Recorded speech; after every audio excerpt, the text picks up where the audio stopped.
ஈழத்துல செத்து விழுந்தவன் தேவர் என்றால் திரண்டிருப்பான், நாடார் என்றால் திரண்டிருப்பான், கோனார் என்றால் திரண்டிருப்பான், வன்னியர் என்றால் திரண்டிருப்பான், பறையன் என்றால் திரண்டிருப்பான், கவுண்டர் என்றால் திரண்டிருப்பான், இந்து இஸ்லாம் கிறிஸ்தவன் என்று திரண்டிருப்பான் செத்திருந்தான். ஆனால் ஈழத்தில் 50,000 இந்துக்கள் செத்தார்கள், 2000 இஸ்லாமியர் செத்தார்கள், 1000 கிறிஸ்தவர்கள் என்று செய்தி வரவில்லை.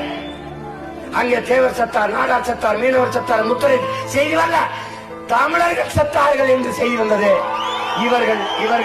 இவர்கள் என்ன நினைத்து விட்டார்கள் தெரியுமா? என் அன்பு தம்பி தங்கைகளே, தமிழனா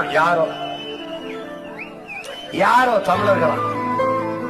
அந்த இடத்தில் தான் உங்கள் பிள்ளைகள் ஒரு தெளிவை அடைந்தோம். சாதி மதமும் என் அடையாளம் அல்ல, நாங்கள் தமிழர்கள் என்பதுதான் என் அடையாளம்.